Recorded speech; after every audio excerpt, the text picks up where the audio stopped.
That's true. Naked Palpatine. Oh, you pick that one. Fresh out of the clone tank, nude Palpatine is my Well, that's the first thing I think of when you say Dark Empire Palpatine.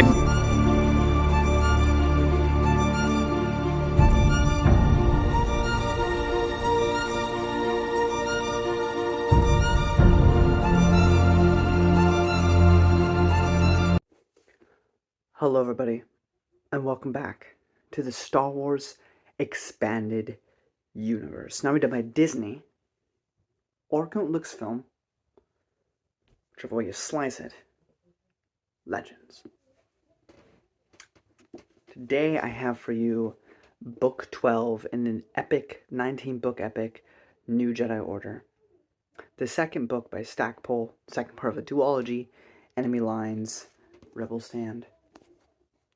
Now this art is actually pretty decent. This and the previous one for Aaron Allston's books have been pretty decent. I still prefer the art, the Japanese art, but this is a much better improvement from book 10. I was almost willing to say that Aaron Allston was going to surpass Stackpole. I was going to be willing to make that claim with the last book, which I thoroughly enjoyed. You know, the characterization of everybody, the story, everything about the last book was just so much fun, and I almost want to say that it was better than the Stackpole duology, but I can't say that anymore. And it's because of this one. Just sours the whole thing. Now, that sounds really negative, and I don't want to say I didn't have a good time with this book, but I think people have been putting New Jedi Order on a pedestal for far too long. It is my favorite thing ever in the Star Wars Expanded Universe, but there are flaws, and we're going to talk about them. So, the main plot, without spoilers, basically the plot from the last book, the main plot, with Taz Vong Law's father, and Borealis, and Jaina, and Jag, and Kip, and Wedge, and Tycho, and all the Rays. Well, the Rays are with Luke and everything right now, but, you know, the Rogue Squadron and everything, dealing with the threat on Borealis, you know, playing up the trickster, Jan Harlow goddess thing, making Jaina out to be this larger-than-life figure to confuse, intimidate, and bewilder the Yusong Vong. That's still continuing. However, in video games, in video game terms, the main crux of this 367-page book is a side quest. A side quest that has basically nothing to do with the main plot. Now, do I give it some passes? Yes, because it is a major EU connection, and it's pretty cool. That being said, if we're looking at this objectively, what does this add to the New Jedi Order story? Nothing. And this is going to become a trend. You know, Matt Wilkins likes to say, give me another 20 books of the New Jedi Order. No. It overstayed its welcome. And I'll tell you why. Because this is the first start to a problem. Because this feels like a side quest. We're going to get to the Force Heresy trilogy, and I can't speak for the entire trilogy, but the first book in that trilogy it's really cool, right? They go back to a EU location and bring back EU villains, and you're like, wow, that's an awesome connection, and it is. But what is the point of the entire story? Does it add anything to the overall story of New Jedi Order? No, it is ultimately a pointless side quest. And that's my biggest problem, especially with this book and that future book down the line, is that it adds nothing. It's just here.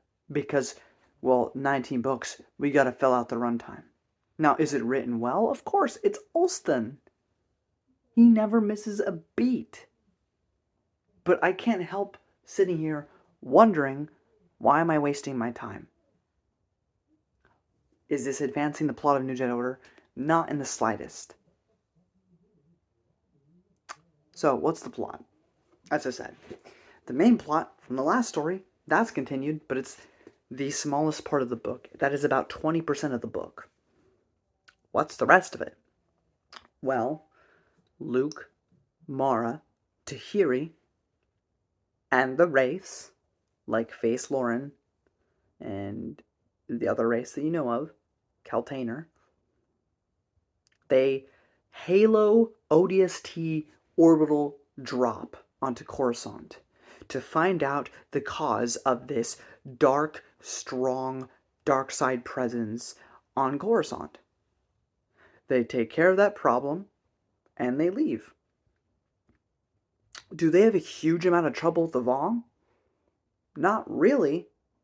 You think they would, considering they're on Yusun Tar right now, which is the capital right now of the Vong, which should have most of them there, or a good portion of them there, to defend this new location they've acquired, as it was their enemy's stronghold. Coruscant, the epicenter of most of the Star Wars galaxy, where everybody kind of like meets as a hub, and they took it over. You think they would want to keep that better defended, but no, they don't pay attention to the fact that there are a bunch of Jedi killing people down there. It's just over with and done with, and that's frustrating. So, main plot from the last story that's game finished was good. It's still the same plot, but being finished up as in the last book, except it's concluded here, except that it's the smallest portion of this book. Because the biggest time devoted to it is to the side quest to find this dark being. Not the revelation of who he is. That's rather cool. Supernatural encounters also makes this whole thing a little bit cooler. We'll get into that in spoilers. But at the end of the day, it's a side quest. You could basically rip out this entire character arc or this entire villain from this previous story, and you'd miss nothing. Like, you could basically, if I were to just give you, I could give you less than a 5-minute recap of the plot, excluding everything with Lord Nyax, and you would miss nothing. Absolutely nothing. And that's a problem.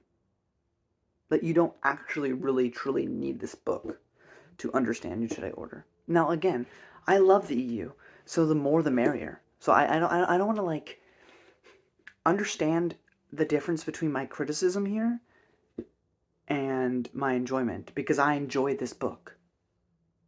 Okay, this is I don't want to make the claim, because people do this with supernatural encounters and other things that I love. Well, this didn't need to be a thing. Well, Star Wars didn't need to be a thing, but we have it. So stop complaining. Right? It's more for people to love. Why would you complain about that? But in the context of critiquing it as art, we have this storyline about the Yusong Vong and how we're going to defeat these new villains in the Star Wars galaxy. This book doesn't really add to that. Not that much. And that is an issue. Critically, analytically, objectively. So I had to address it. But, again, let me reiterate, this is Aaron Allston, so it is tons of fun. The parts with Lord Nyax are really fun. It's just ultimately pointless. I don't mind it being pointless because it was fun. It's not like, and I gotta get the little dig in there again, it's not like Bounty Hunter Wars, because that was pointless and boring on top of it. So it had nothing going for it. This is fun. It's just pointless. And that's my biggest critique here. But, again, do I recommend it? I do. It's Aaron Allston. Aaron Allston is one of my favorite authors in the Expanding Universe. And it is a book worth checking out. I'm just saying, if you're trying to get the overarching story of the Yusong Vong invasion and how our heroes stop them, I could give you specific chapters on which actually help you with that. The rest could be skipped and you would have missed basically nothing. So, that's about that. for non-spoilers. I don't have too many things to say in spoilers, but I want to talk about some things. Don't want to talk about that in the non-spoiler section. So, again, reiterate, I do recommend the book. It's just frustrating that this became a trend a couple of times, where it just is basically a side quest and wasting time before we got to the finale. So, again, it was so much fun, and I hate that I'm sounding so negative, but I'm trying to be objective here, and I'll do the same thing to the other things I love, because this is my favorite story. These 19 books are my favorite thing in the Star Wars expanded universe. Right? I do love Legacy of the Force. I will try to look at it fairly and objectively. If I think there's something objectively wrong with it, I'll bring it up like I did here. If I think that you're stupid and wrong, I'll point it out to you, because you probably are. But I'll try to be fair, which is what I'm doing here.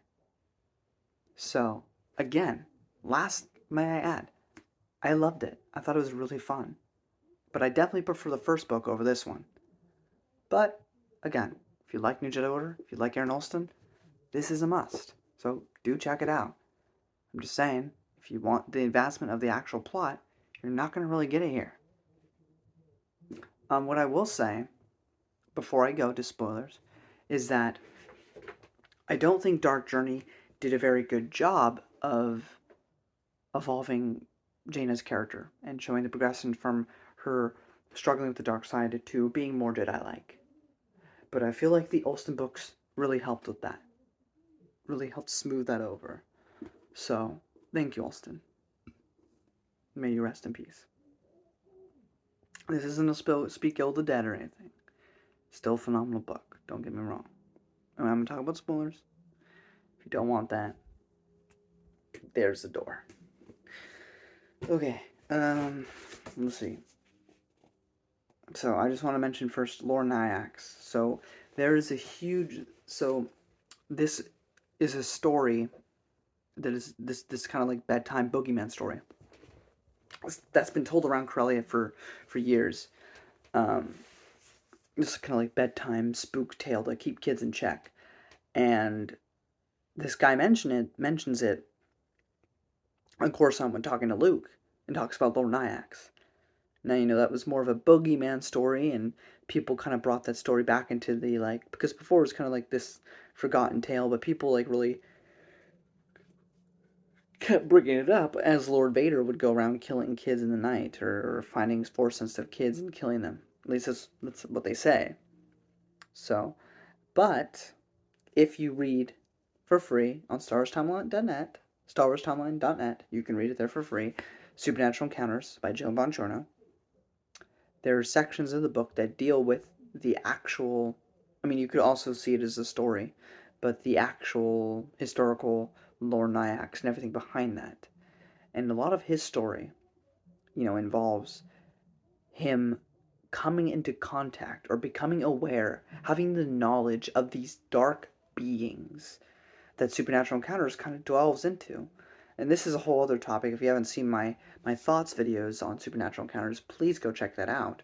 But he starts being afraid of these dark beings and, tries to kind of subjugate places, kind of become this dark lord as a means of, I'm trying to protect you.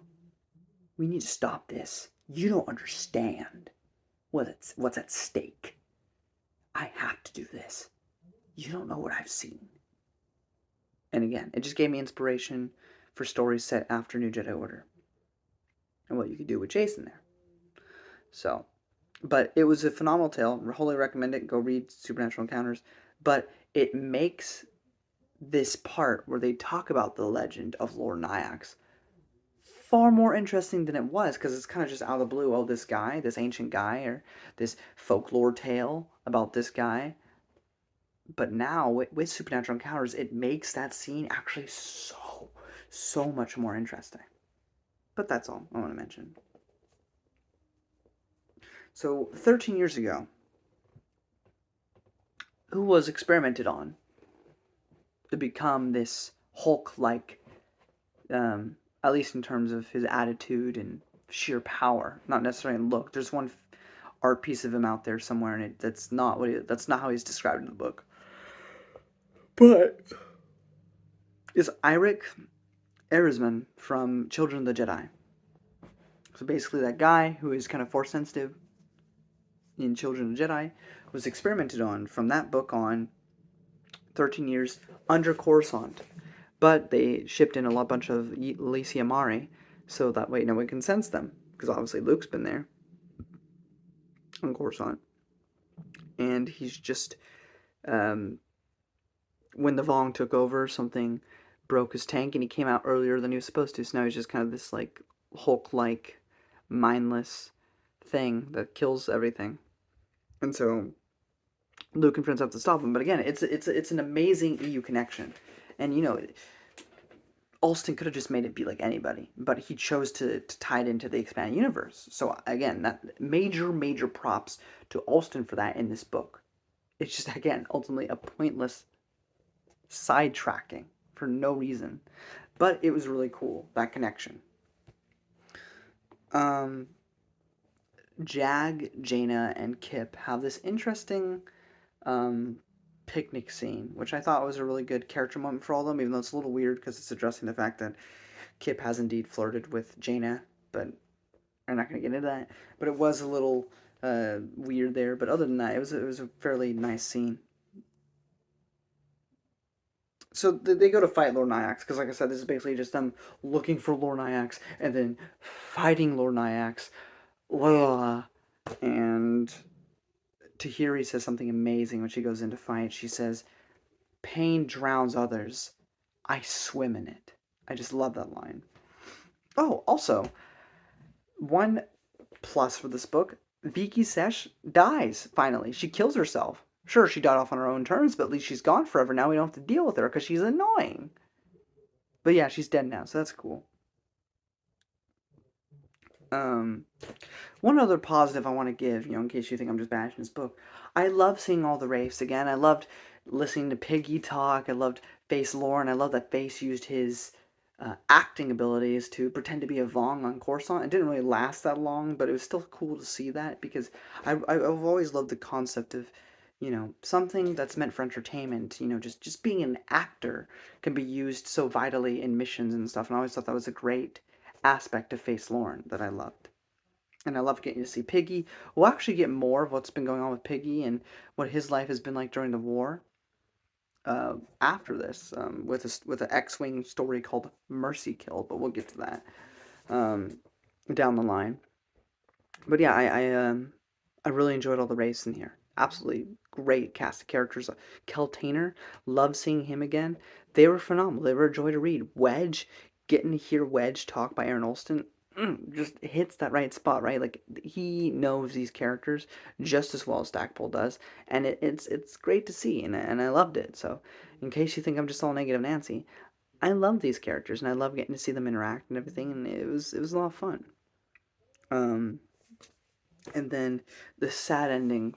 It ends very sad for the Vong, actually. Like, Tez Vong Law is quite sad, and not understanding whether or not he's in the favor of the gods or not, because they just killed his father.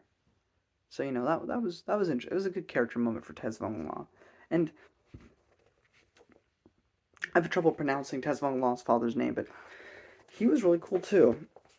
I remember the name of the guy from Stackpole's books now, Shado Shai. I don't think that Tez Vong Law's father holds a candle to Shado Shai, but he was still an interesting Vong nonetheless. One of the more interesting Vong that we got to learn about in this series. But that's pretty much it. I'm gonna stop it here. I hope you don't hate me. I know it's Aaron Alston. Everybody loves Aaron Alston, but I had to be objective here, and it's just the flaw to just totally sidetrack your main story to basically give a subplot. It's padding. It really is, and I would love to see your arguments against why it's not padding. But if you notice, the way they structure the book is that the main story that you're actually there for, that was the main plot of the last book, is only 20% of the book. The huge chunk, the huge middle ground, is that. And I didn't even mention Han and Leia, because what they're doing doesn't matter. They're just gaining more allies. Okay. Like, you do not care. And then Tark and stuff is around. Tark being the the Anakin Solo look-alike, and he is going to become irrelevant moving forward, so it doesn't even matter. You know, I haven't heard a single person ever say, "Oh, hey, I'm a big Tark fan." No one cares. So, you know, but like I said, ton of fun though. I had a lot of fun with this book. Was a good time, and I do hope you check it out. But up next, guys, up next, we talk about my favorite book in the entire expanded universe. And maybe I'm hyping him up too much. I'll try to be objective. It's gonna be really hard though, but I'll try to be objective as I can. But it's gonna be difficult, and I'm gonna be upfront with you now about that. Up next is book 13 of the New Jedi Order, Traitor, by Matthew Stover. Till then, guys, may the Force be with you.